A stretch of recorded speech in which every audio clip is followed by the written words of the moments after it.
I would appreciate it if you could show your support by liking and subscribing to the video before you start watching. You're standing at the mouth of a limestone cave in the Austrian Alps. The year is 35,000 BC.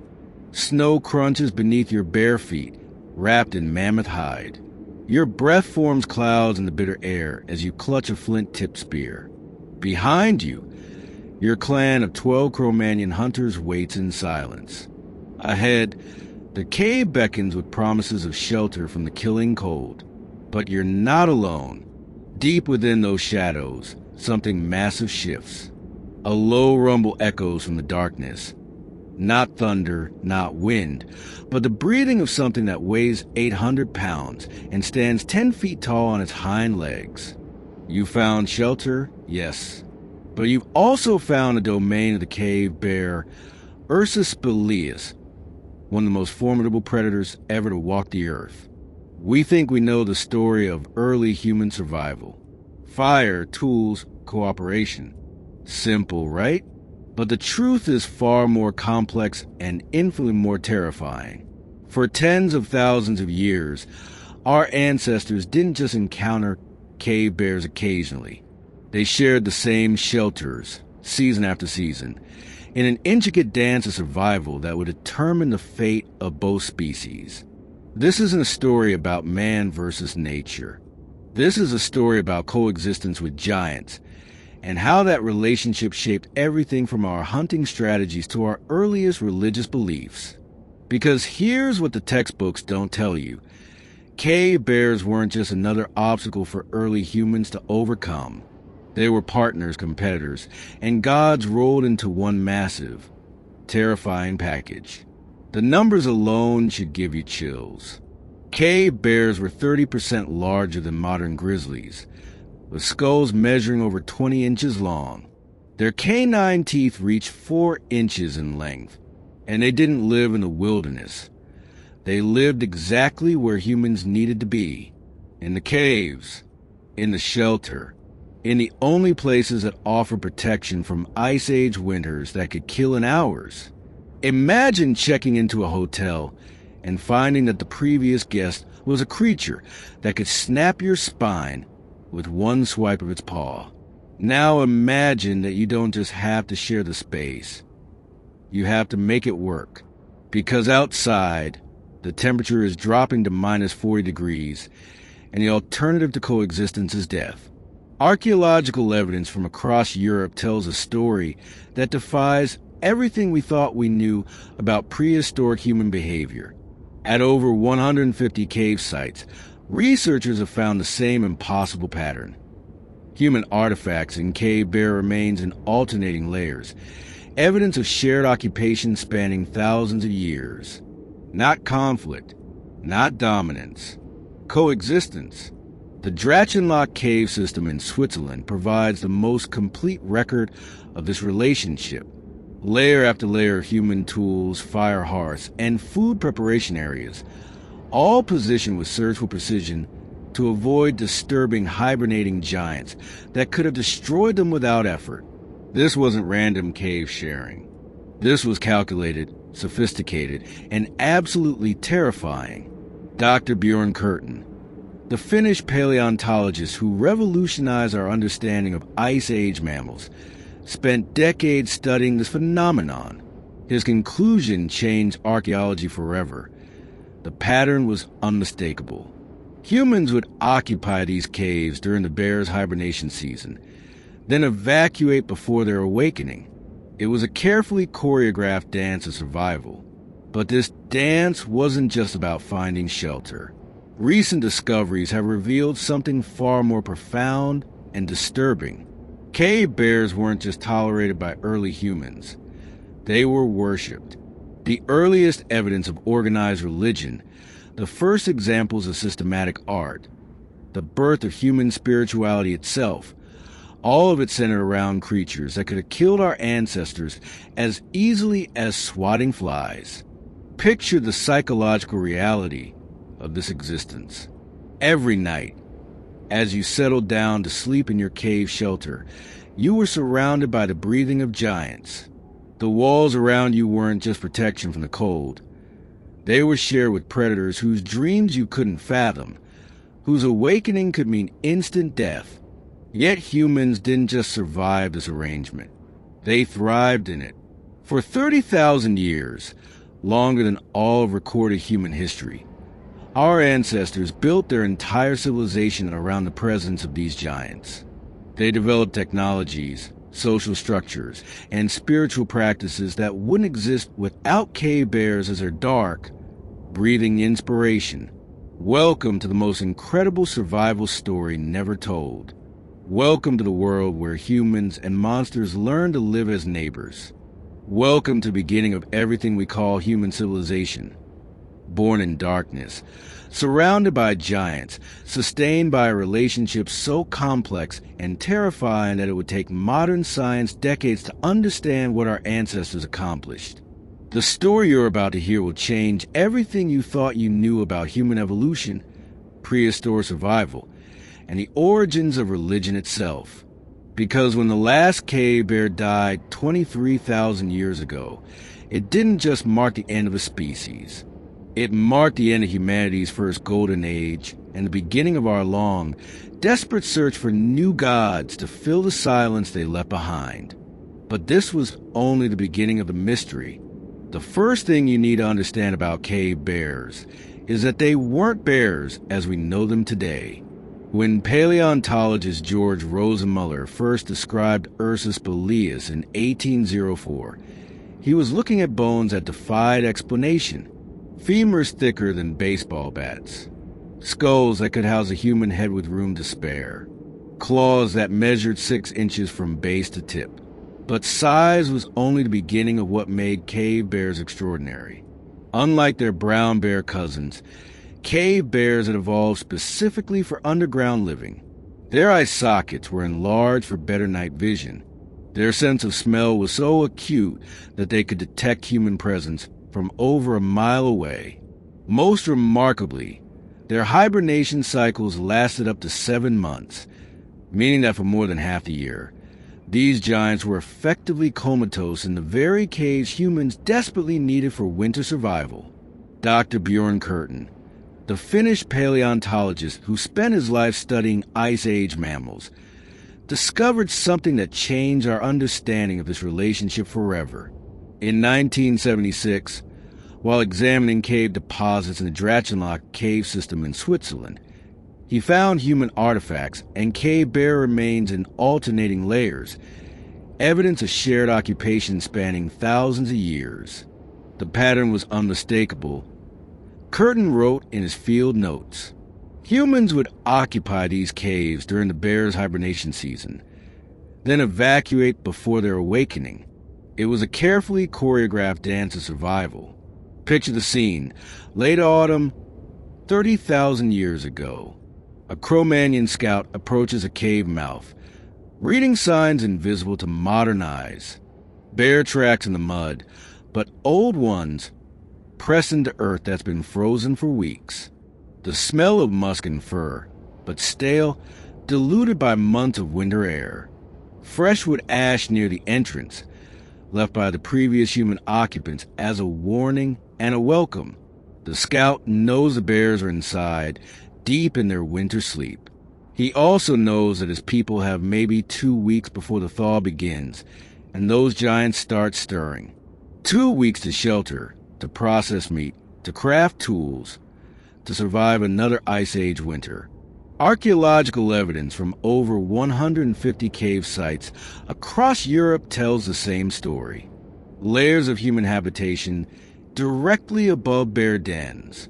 Stone tools mixed with gnawed bones.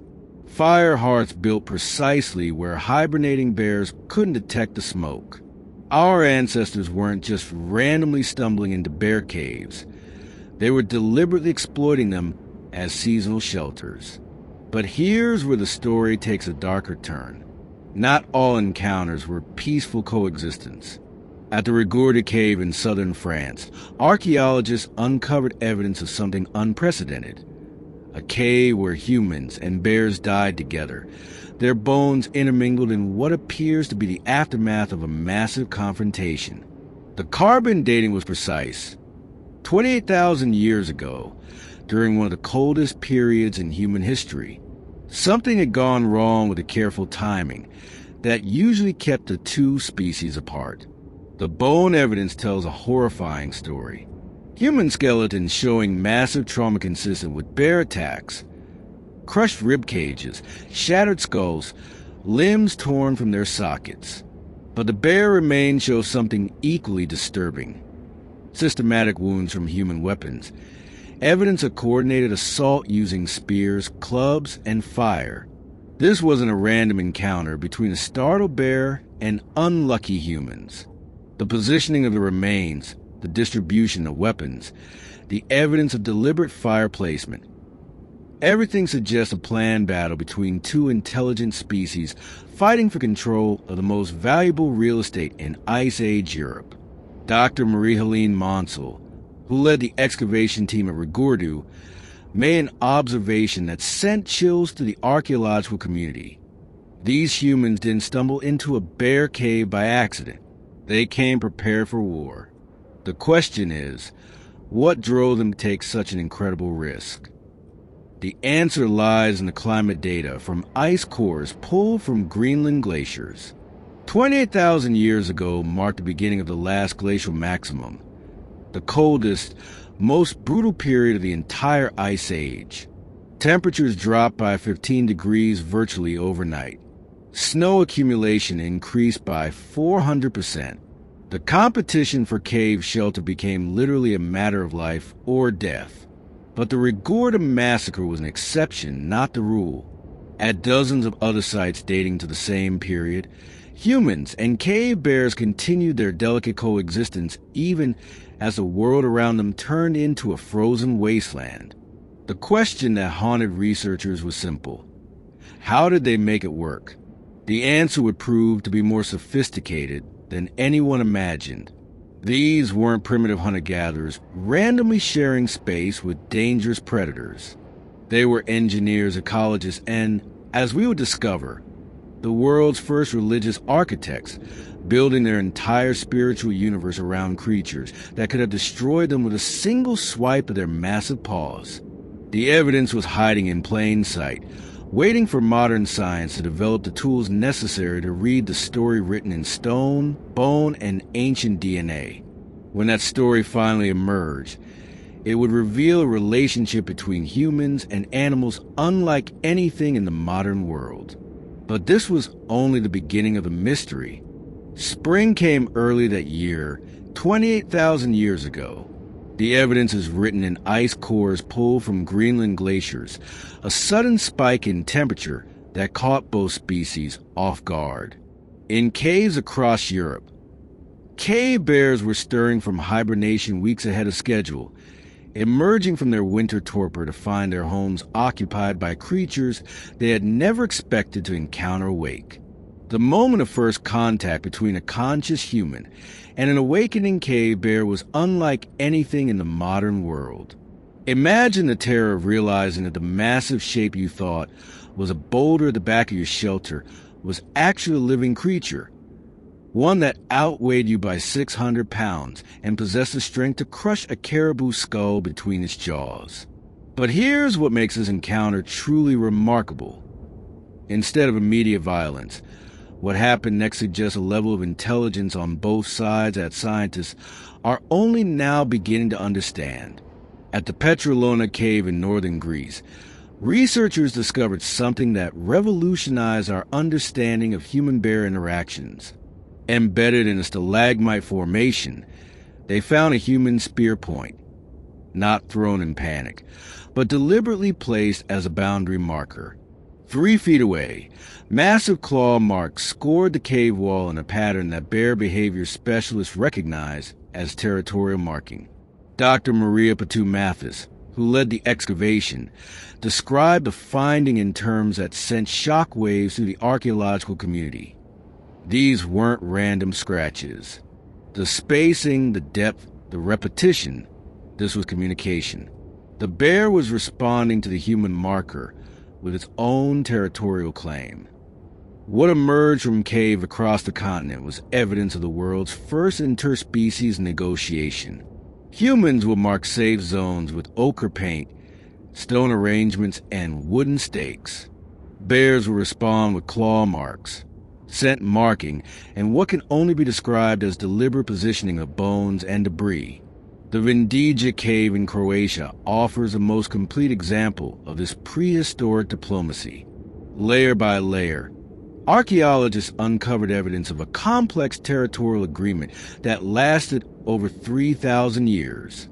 The front third of the cave, marked with human ochre handprints, contains exclusively human artifacts. The deepest recesses, marked with bear claws, hold only bear remains. But the middle section tells a different story entirely. Here, human and bear artifacts are carefully segregated but present in the same time layers. Stone tools arranged in neat piles as a store for later use. Bear bones moved into specific patterns that serve no obvious purpose for the animals themselves. Most telling of all, fire hearths built precisely at the boundary line, positioned to provide warmth for humans without disturbing hibernating bears. But the most chilling discovery came from the deepest layers of cave. Pressed into clay that had been soft 30,000 years ago were footprints.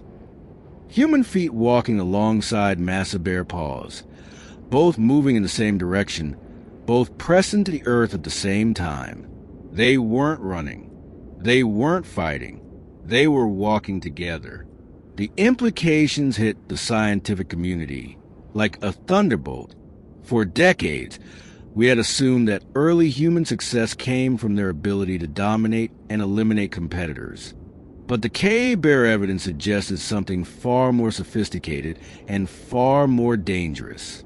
Dr. Tim Flannery, the Australian paleontologist who revolutionized our understanding of human migration patterns, studied the Vindija findings for over 2 years before making his assessment.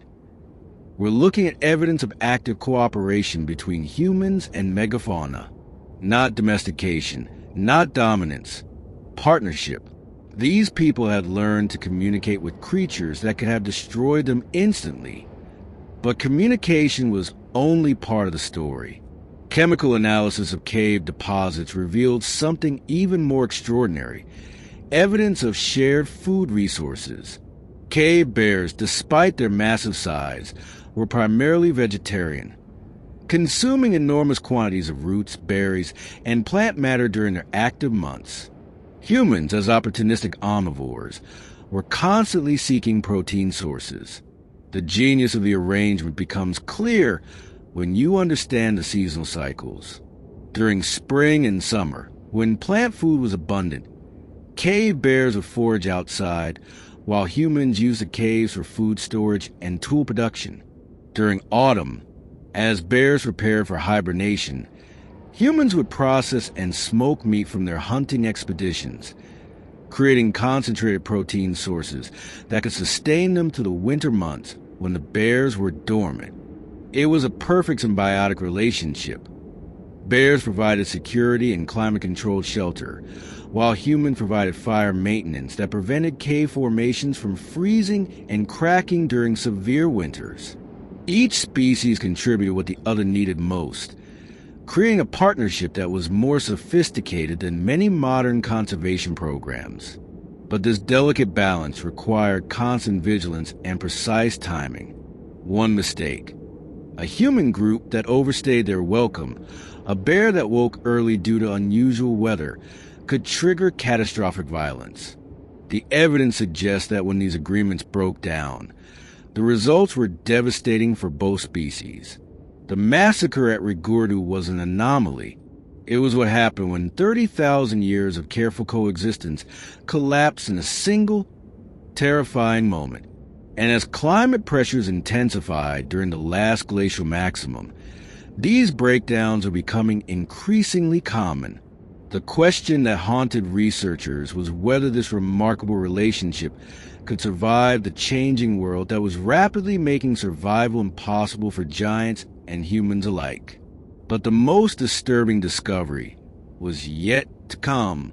To understand what daily life was like sharing a cave with creatures that could kill you without effort, you need to understand fear at a level that modern humans rarely experience. Not the fear of darkness or heights or spiders, but the constant, gnawing terror sharing your most intimate space with a predator that never truly sleeps. Jean-Marie Bouvier spent 15 years living with a family of brown bears in Alaska, documenting their behavior for the National Geographic Society. When shown footage of cave bear reconstructions, her response was immediate and visceral. Those things weren't just big bears. Look at the muscle attachment points on those bones, the size of those claws. These were apex predators that could have torn through a mammoth. Living with them wouldn't just be dangerous. It would be psychological torture. But our ancestors didn't just survive the psychological torture. They thrived in it. And the evidence of how they did it reads like a manual for surviving in the most extreme conditions imaginable. The key was routine. Rigid, unbreakable, life or death routine. At the Bärenhole cave system in Germany, researchers found evidence of what can only be called a schedule carved in stone.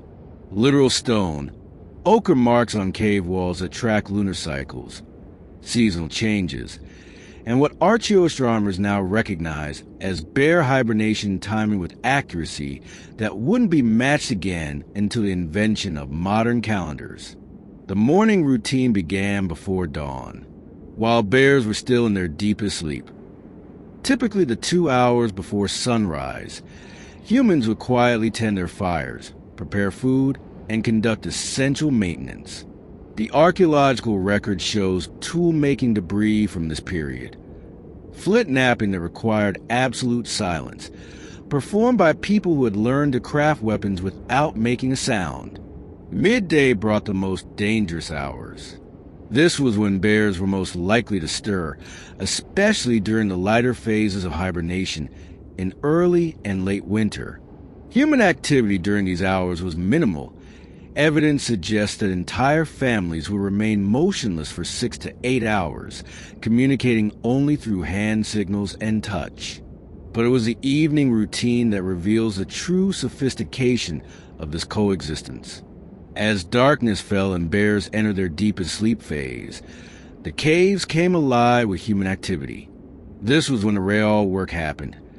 The work that would define human evolution for the next 30,000 years. At the Cro-Magnon cave complex in France, archaeologists uncovered workshop areas that could only have operated during nighttime hours. Stone tool production on an industrial scale. High processing stations that required hours of scraping and stretching. Most remarkably, evidence of group activities that suggest these evening hours weren't just about survival. They were about building the social bonds that would become the foundation of human civilization. The sleeping arrangements alone required engineering genius. Humans constructed raised platforms using cave bear bones as structural elements, literally building their beds on the skeletons of their housemates. These platforms kept human scents elevated and away from bear territory, while providing insulation from the cave floor. But perhaps most ingenious was the early warning system.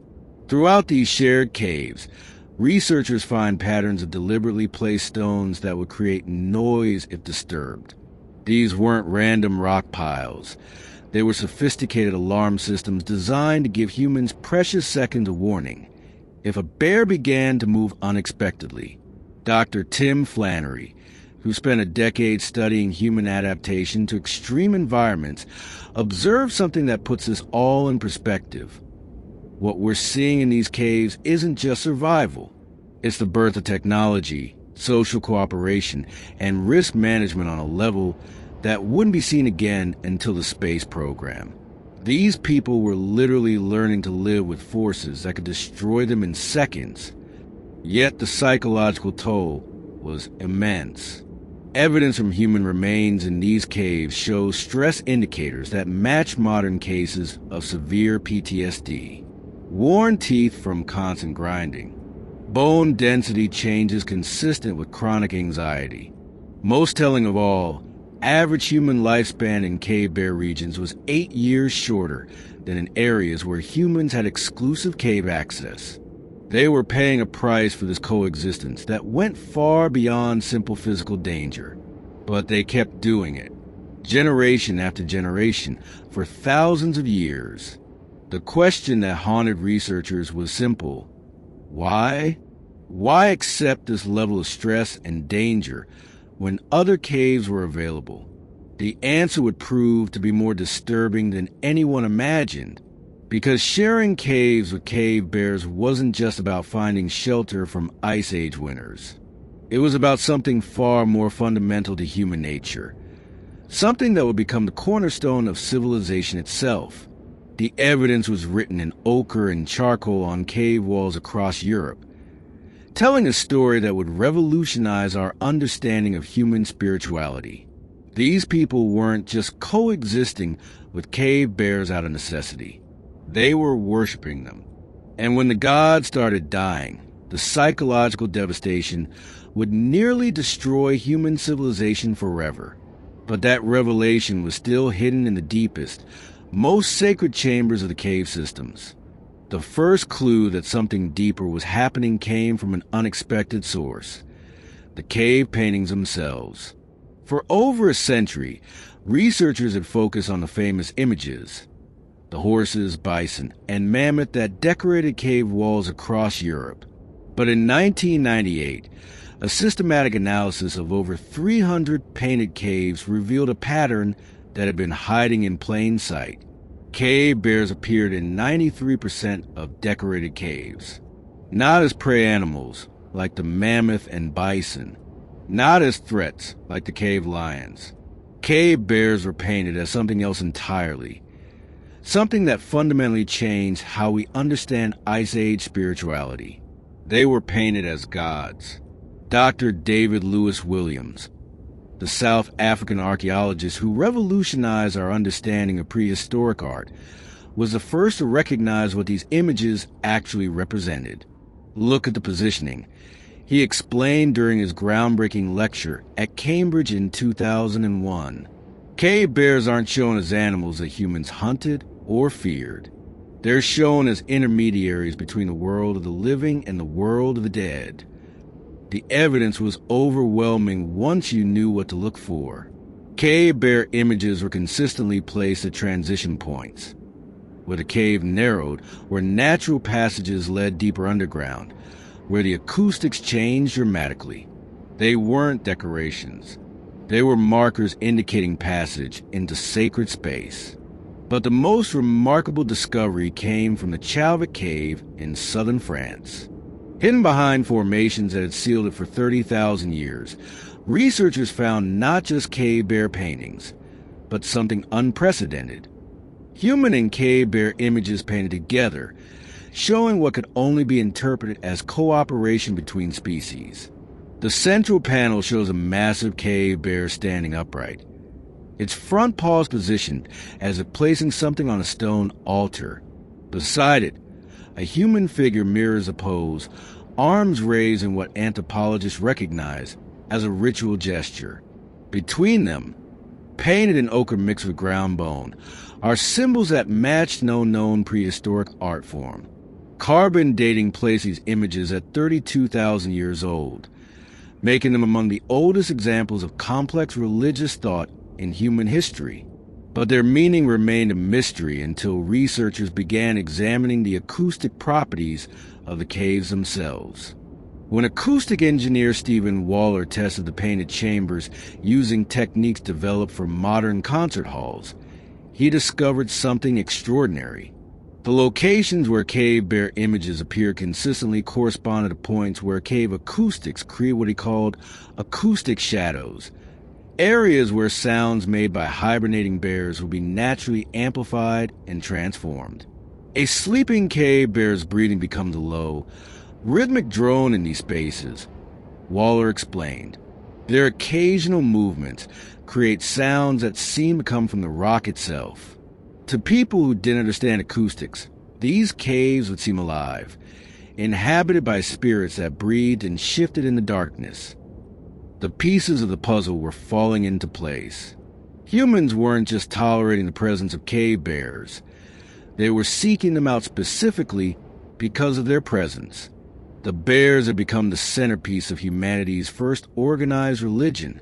Evidence from burial sites throughout Europe confirmed the startling conclusion. Human graves from the Ice Age period consistently contained cave bear teeth, claws, and bone fragments arranged in patterns that match shamanic practices recorded among Arctic peoples into the modern era. These weren't trophies from successful hunts. They were religious artifacts associated with spiritual guidance and protection in the afterlife. The Rigorda burial site in France provided the most complete example of this practice. A Neanderthal child, approximately 8 years old, was interred with over 200 cave bear bones arranged in concentric circles around the body. The bones showed no cut marks, no evidence of human processing. They had been collected and arranged with reverence that borders on worship. But perhaps most telling of all were the cave bear skulls found in human living areas, not as decorations, but as carefully maintained shrines. These skulls showed evidence of regular cleaning, repair with plant-based adhesives, and modification with precisely drilled holes that allowed them to be suspended or positioned at specific angles.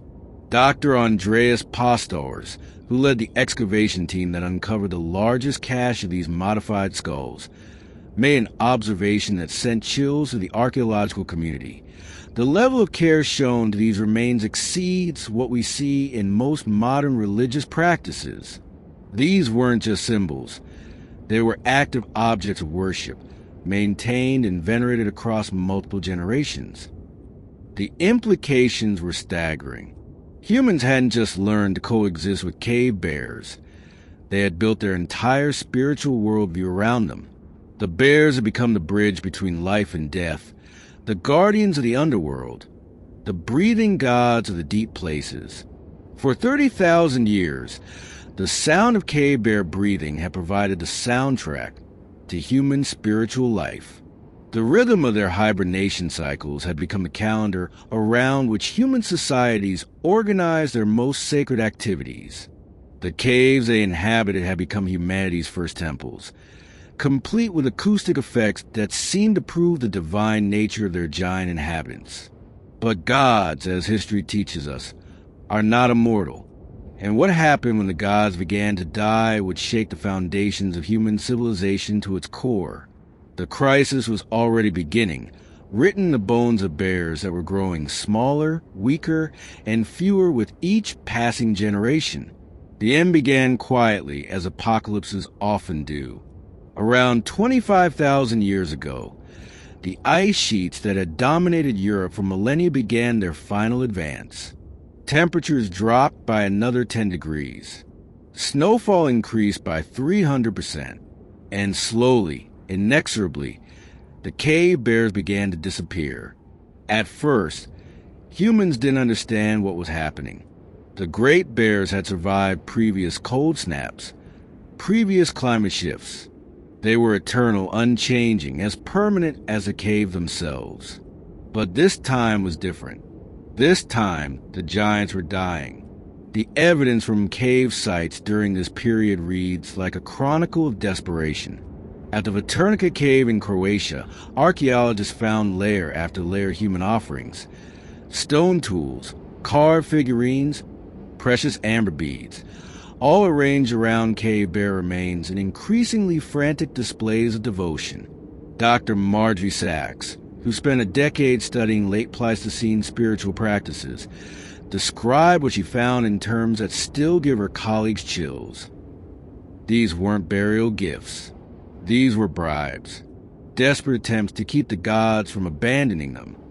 But the cave bears weren't abandoning humans by choice. They were starving. The massive body size that had made cave bears dominant for hundreds of thousands of years had become a fatal weakness. As temperatures plummeted and vegetation died, the enormous caloric requirements of an 800-pound animal could no longer be sustained. Cave bears needed to consume 70 pounds of plant matter daily during their active months to build sufficient fat reserves for hibernation. As the ice sheets advanced, that food source simply vanished. The first signs appeared in the bear bones themselves. Archaeological specimens from this period show dramatic decreases in body size. Cave bears that were 20% smaller than their ancestors, with stress markers indicating chronic malnutrition. Their hibernation periods grew longer as they tried to conserve energy, sometimes extending to 9 months of the year. For humans who had built their entire spiritual system around the presence of these giants, watching them waste away must have been profoundly traumatic. Imagine discovering that your gods are not only mortal, but dying of starvation while you watch helplessly. The human response was as heartbreaking as it was futile. At cave sites across Europe, researchers find evidence of what can only be called feeding attempts. Human food caches placed near hibernating bears, offerings of processed meat, and gathered plant materials arranged where bears would encounter them upon waking. The Grotte du Lazaret in France contains the most complete example of these feeding stations. Layer after layer of carefully arranged food offerings, dating from 24,000 to 20,000 years ago. The food was never touched. The bears were too deep in hibernation to notice, or too weak to process offerings that came too late to save them. As the crisis deepened, human behavior began to change in ways that revealed the psychological impact of watching their gods die. Cave paintings from this period show increasingly disturbed imagery, bears depicted as thin, ghostly figures, humans shown in postures of mourning and supplication. The most haunting example comes from the Les Cambrels cave in France. Here, an unknown artist painted what appears to be the death of a cave bear, showing the great creature lying on its side, while human figures arrange stones around its body. The image is executed with skill and emotional depth that rivals anything in Renaissance art, but it was the acoustic evidence that revealed the true horror of what humans experienced during this period. As cave bears weakened and died, the acoustic signatures that had defined these sacred spaces for thousands of years began to disappear. The rhythmic breathing that had provided the soundtrack to human spiritual life fell silent. Dr. Igor Reznikov, who pioneered the study of cave acoustics, made recordings in caves where bear remains from this period have been found. The silence is absolute, he reported. After 30,000 years of constant background sound, these spaces became acoustically dead. The psychological impact on people who associated these sounds with divine presence must have been devastating. Archaeological evidence suggests that many human groups simply abandoned the caves entirely during this period, unable to cope with spaces that had lost their sacred character. But others stayed, maintaining vigil over the dying giants in what appears to be a desperate attempt to prevent the complete collapse of their spiritual world. At the Istritz cave in the Pyrenees, researchers found evidence of the most elaborate death rituals in prehistoric Europe. As cave bears died, humans were carefully removing their remains and arranging them in increasingly complex patterns. Mandalas of bones that covered entire chamber floors, geometric arrangements that must have taken weeks to complete. These weren't burial ceremonies. They were attempts at resurrection. Humans who had never understood the biological reality of what was happening were trying to use ritual to bring their gods back to life. The tragedy is that it almost worked, not through magic, but through an accidental conservation effect that no one recognized until it was too late. The elaborate care humans were providing the dying cave bears was actually extending their lives, creating microclimates within caves that helped some individuals survive longer than they would have in the wild. But survival and thriving are two different things. The last cave bears were living ghosts of their former selves, creatures so weakened by starvation that they could no longer fulfill their role as the breathing, moving gods that anchor human spirituality for millennia. When the final cave bear died, around 23,000 years ago, it didn't just mark the end of a species. It marked the collapse of humanity's first religion, the abandonment of their first temples, and the beginning of the darkest period in human prehistory. But the architecture of faith they had built around these giants was about to reveal one final, desperate secret. What humans accomplished during the final centuries of cave bear existence represents one of the most sophisticated engineering achievements in prehistoric Europe. Driven by religious devotion and desperate to preserve their dying gods, they created underground complexes that functioned as elaborate life support systems for creatures they couldn't save. The scale of these constructions only became clear when modern archaeologists began using ground-penetrating radar to map cave systems. What they discovered beneath sites like Lascaux and Altamira wasn't just art galleries. It was climate-controlled architecture designed specifically to optimize conditions for hibernating cave bears. Dr. April Knoll, who led the most comprehensive study of modified cave systems, described her team's findings in terms that redefined prehistoric human capabilities. We're looking at ventilation systems, drainage engineering, and temperature control mechanisms that wouldn't be out of place in a modern zoo. These people understood animal physiology better than many trained veterinarians. The ventilation systems were particularly sophisticated. Using natural cave formations as a foundation, humans carved channels and passages that create precise airflow patterns. They installed stone baffles to control air temperature and humidity levels within the narrow ranges that cave bears required for successful hibernation. At the Rafignac Cave in France, researchers found evidence of what can only be called prehistoric air conditioning. A series of carved channels directed cool air from deep within the cave system to sleeping chambers, while warmer air from human firesites was vented away through separate passages. The engineering was so effective that cave temperatures remained stable within 2 degrees across the entire hibernation season. But the most remarkable innovations were the artificial hibernation chambers, carved spaces designed to replicate the exact conditions of natural bear dens. These chambers featured stone platforms raised precisely 18 inches from the cave floor, the optimal height to maintain cave bear body temperature during deep hibernation, acoustic dampening using carefully placed moss, fur, and clay to reduce external noise that might disturb sleeping bears, drainage systems that prevented water accumulation while maintaining the humidity levels necessary for respiratory function. Most ingeniously, lighting systems using polished metal reflectors and strategic fire placement that provided illumination for human activities without creating the temperature spikes that could trigger premature awakening. The construction of these systems required unprecedented levels of coordination among prehistoric human groups. Evidence suggests that hundreds of people worked on individual cave modifications, with different groups specializing in specific engineering challenges. Stone carving specialists left tool marks that indicate the use of techniques not seen again until Roman engineering. Botanical specialists selected and maintained the plant materials used for insulation and air filtration, some of which had to be traded from regions hundreds of miles away. Acoustic engineers positioned elements with precision that modern concert hall designers would envy, but perhaps most impressive were the feeding systems.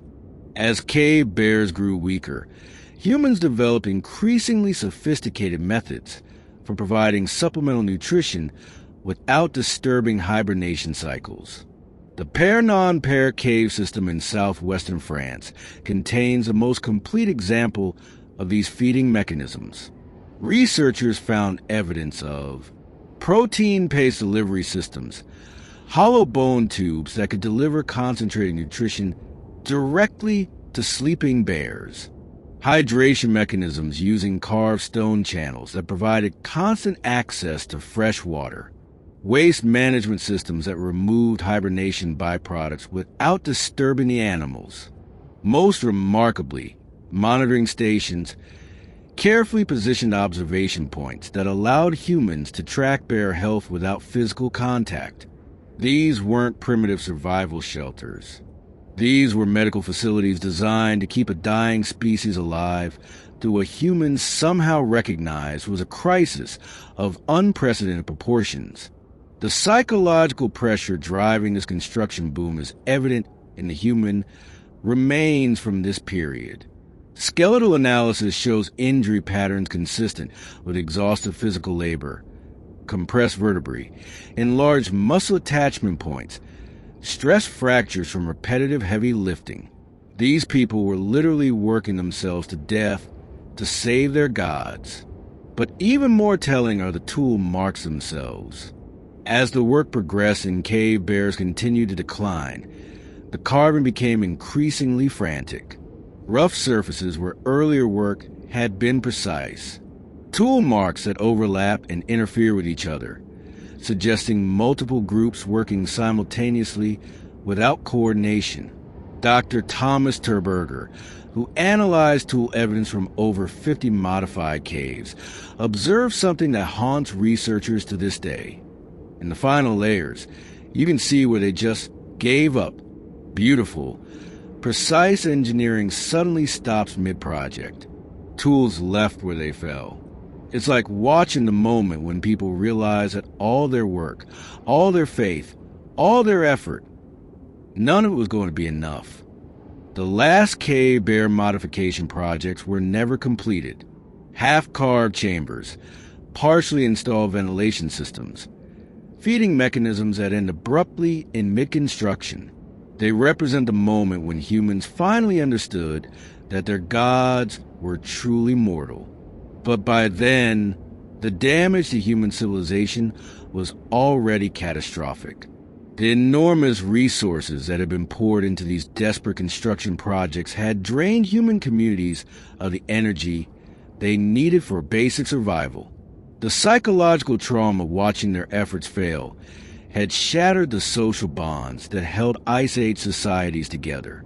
When the final cave bear died, it left behind not just empty caves, but empty civilizations. Human communities so devastated by the loss of their gods that many would never recover. The Great Abandonment was about to begin.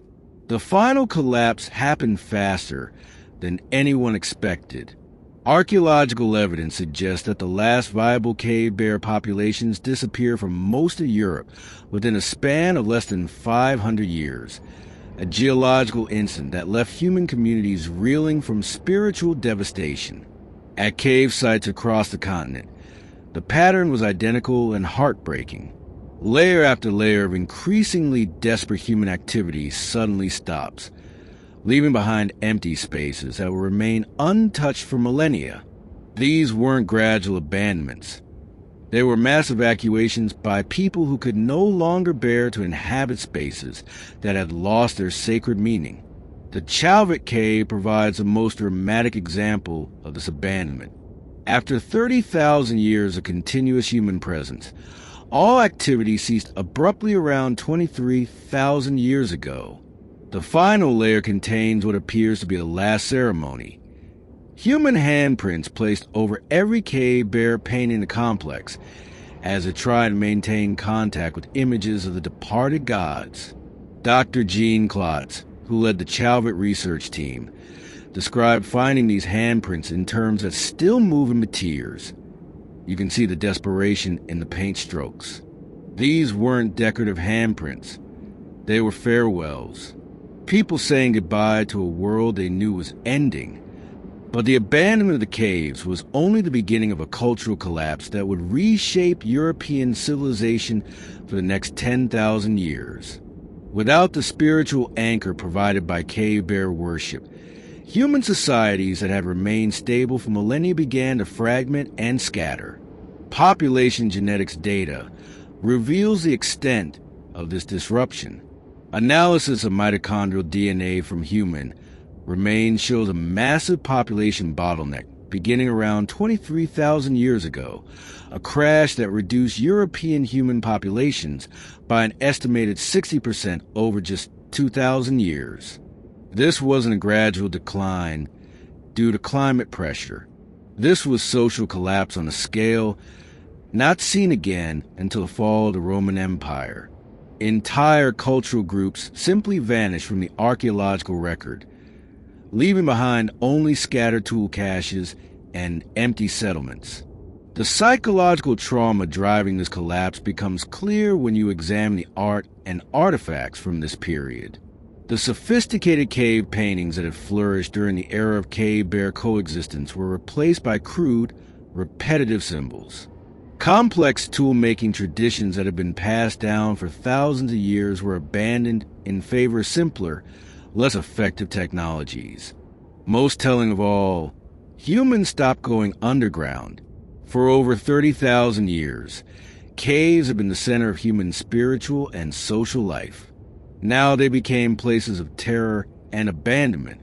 The very spaces that had nurtured human civilization for millennia were suddenly too painful to inhabit.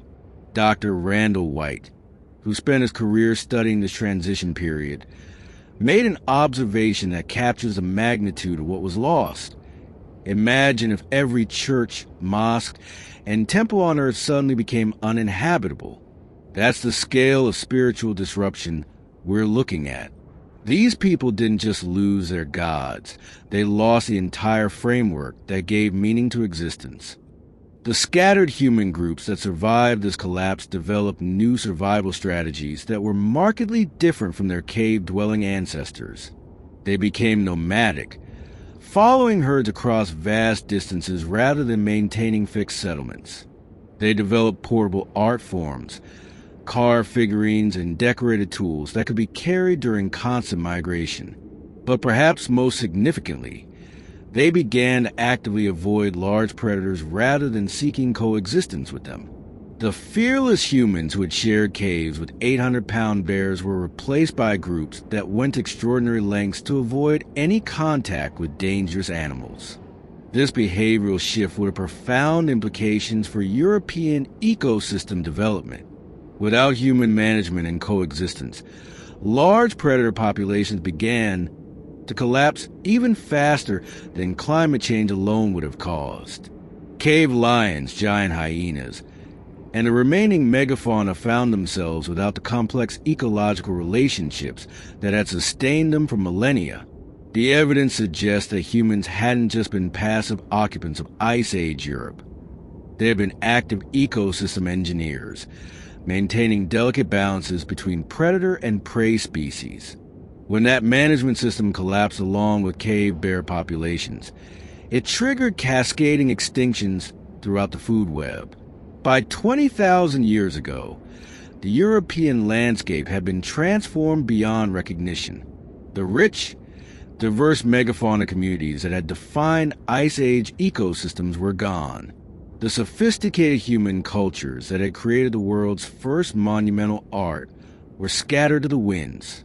The caves that had sheltered and inspired our ancestors for 30 millennia stood empty and silent.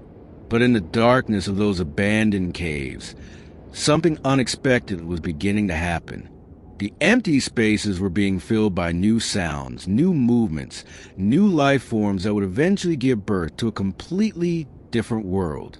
Smaller animals began to colonize the vacant cave systems. Bats, rodents, and hibernating creatures that had never been able to compete with the massive cave bears. Plant life crept into cave entrances that had been kept clear by bear traffic for thousands of years. Water systems changed course as the engineering modifications created by humans gradually deteriorated. Most remarkably, the caves themselves began to change. Without the constant carbon dioxide from bear respiration, the chemical balance of cave atmospheres shifted, altering formation patterns and creating new acoustic properties. The sacred spaces that had defined human spirituality for millennia were literally becoming different places. The question that haunted the scattered survivors was simple. After the death of gods, what comes next? The answer would emerge slowly, over thousands of years, as humans learned to create new forms of meaning in a world where giants no longer walked among them. But first, They had to survive the psychological aftermath of losing everything they had believed was eternal. 20,000 years after the last cave bear drew its final breath, something extraordinary was discovered in the deepest chambers of the Lascaux cave system. Hidden behind formations that had sealed them since the Ice Age, researchers found chambers that contained not just prehistoric art, but something that would revolutionize our understanding of what happened after the Great Abandonment. They found evidence that humans had returned, not immediately after collapse. The dating was precise on that point, but gradually, over thousands of years, small groups had begun to venture back into the abandoned sacred spaces. They came not as worshippers seeking living gods, but as archaeologists studying the ruins of their own civilization. Dr. Paul Pettit, who led the team that made this discovery, described what they found in terms that still give him chills.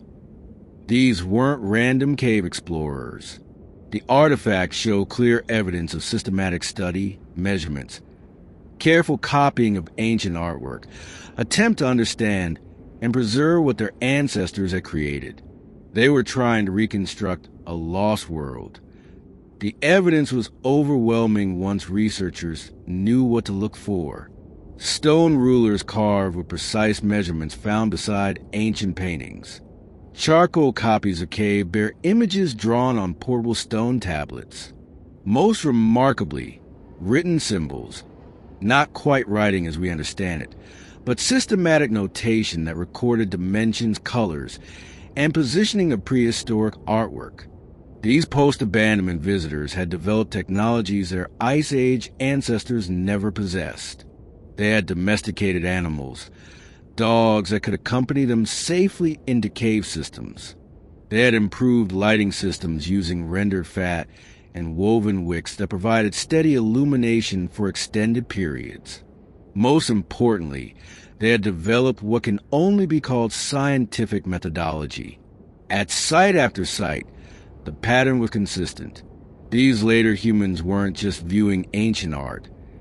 They were documenting it with precision that wouldn't be matched again until modern archaeology.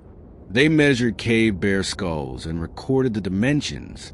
They mapped acoustic properties using techniques that involved systematic sound testing. They even attempted carbon dating using methods based on observing how different organic materials decomposed in cave environments. But the most profound discovery came from the deepest chambers of the Altamira cave system. Here, researchers found something that redefined our understanding of human memory and cultural transmission, a complete reconstruction of a cave bear hibernation chamber built not by Ice Age humans, but by their descendants thousands of years later. The reconstruction was perfect in every detail. Stone platforms at precisely the correct height, ventilation channels that matched the original engineering specifications. Even artificial bear remains positioned exactly as they would have been during hibernation.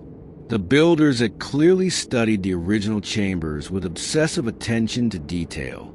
Carbon dating places reconstruction at approximately 15,000 years old, making it contemporary with the earliest agricultural settlements in the Middle East.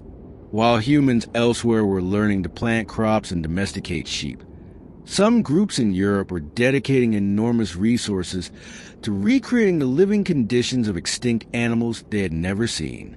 Dr. Margaret Conkey, who spent a decade studying these reconstruction efforts, made an observation that captures the profound mystery of what was happening. This wasn't nostalgia. This was active research. These people were trying to understand something fundamental about the relationship between humans and the natural world, something they felt had been lost when the cave bears died. The reconstructions weren't perfect, however. Subtle differences in proportions, materials that weren't quite right, acoustic properties that didn't match the originals. The builders were working from observation and measurement, but they lacked the spiritual understanding that had guided their ancestors. Most tellingly, they built these chambers but never used them. No evidence of human habitation, No signs that anyone had ever slept in these carefully crafted spaces. They were monuments to a relationship that could never be restored, museums dedicated to a form of coexistence that had died with the last cave bear. The psychological impact on these later humans becomes clear when you examine their artwork. Unlike the confident, naturalistic paintings of their Ice Age ancestors, post-abandonment cave art shows profound anxiety and loss. Cave bears are depicted not as living creatures, but as ghosts, translucent figures that seem to fade into the rock itself. The most haunting examples come from the Kosker Cave, discovered only in 1991, when rising sea levels revealed entrance passages that had been submerged for millennia. Here, post-abandonment artists had painted what can only be described as resurrection scenes. Human figures attempting to breathe life into skeletal cave bear remains, their hands positioned as if trying to warm bones that have been cold for thousands of years. But perhaps the most significant discovery was found not in the cave themselves, but in the settlements of these later humans. As they emerged from their underground research expeditions, they brought with them a completely new approach to relating to the natural world, one that would become the foundation of everything we recognize as modern human civilization. They had learned to fear extinction. For the first time in human history, people understood that species, even dominant, seemingly eternal species, could disappear forever. This knowledge fundamentally changed how they related to the animals around them, giving birth to humanity's first conservation efforts and laying the groundwork for the complex relationship between humans and nature that continues to this day. Today, if you visit the Lascaux Caves or walk through the painted galleries of Altamira, you're experiencing something that connects you directly to the most profound spiritual crisis in human history.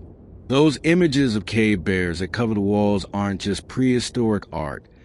They're the last testament to a relationship between humans and nature that was more intimate, more complex, and more spiritually rich than anything in our modern world. The DNA analysis of European populations tells a story that most people never learn in school. Virtually everyone of European descent carries genetic markers indicating descent from survivors of the cave bear collapse. The scattered groups that somehow held human civilization together during humanity's first dark age. We are all, in a very literal sense, the children of people who watched their gods die. But the legacy of cave bears extends far beyond genetics. When early agricultural peoples began constructing the first permanent temples around 10,000 years ago, they consistently built them in locations that replicated the acoustic properties of cave bear hibernation chambers. The rhythmic breathing that had defined sacred space for 30 millennia was replaced by chanting, drumming, and musical instruments designed to fill the spiritual silence left by extinct giants.